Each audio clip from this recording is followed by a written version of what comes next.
अस्सलामुअलैकुम।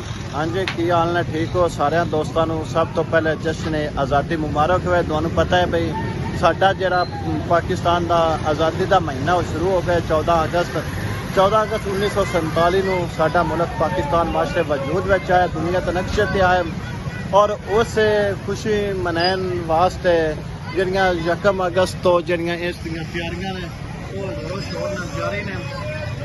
शहर के विच मुख्तलिफ जगह ते जिहड़े छोटे वड्डे दुकानदार उत्ते स्टाल लग चुके हैं। एक आ स्टाल है, एक ए स्टाल लग चुके हैं शहर दे विच, जिंदे विच जिहड़े ने शहरी वो खरीदो फरोख्त करते नज़र आ रहे हैं, जिस तरह वो बच्चे कर रहे हैं। इस तरह सारे तकरीबन छोटे वड्डे जिहड़े ने वो इन्हां स्टालों का रुख कर रहे हैं और खरीददारी जिहड़े ने वो भी कर रहे हैं। तो जिंदे विच बच्चों वास्ते मुख्तलिफ चीज़ां बच्चियां वास्ते पूरियां वंगा ते दूसरे बच्चों वास्ते भी बैज झंडे वगैरह ते इधर भी उत्थे झंडे ते एक समझ नहीं आती भाई, पता नहीं होना इनका कौम की आंदन भी इकबाल इस कौम नूं जगाए वाजे की करते हैं, इनका दस देवे भी ये वाजे की करते हैं। ते असी सरकार इन्हां दुकानदार को पूछ रहे जी। अस्सलाम वालेकुम।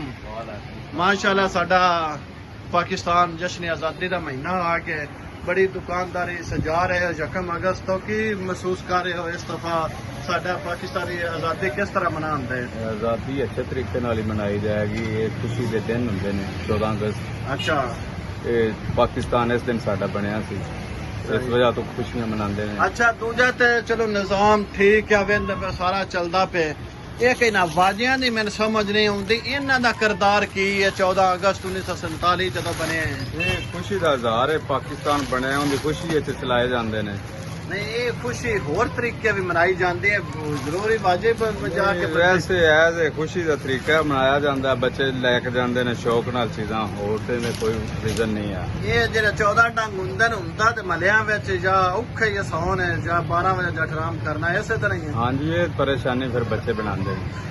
ते तुसीं भी कमेंट करके मैनूं दसो इन्हां बाजियां दा की किरदार है भी जदों 14 अगस्त 1947 पाकिस्तान बनया है भी 14 कहते इलामा अकबर 14 निकात पेश किए गए, उन्होंने बेचते इन्हों का जिक्र तो है कोई ना। जोड़ा वेखो का बड़े बड़े तूतियां वाले ने इन्हों की समझ नहीं आती। बाकी दुकानदार झंडियां, बाकी टोपियां ते मूँह ते बनैन वाले जेड़े निशान वगैरह होर इस तरह सब जी चीज़ां ने वो 1 अगस्त तो ही स्टाल दुकानदारों ते लग गए हैं ते सारी खरीदो फरोख्त भी कि आवाम वो भी कर रही है।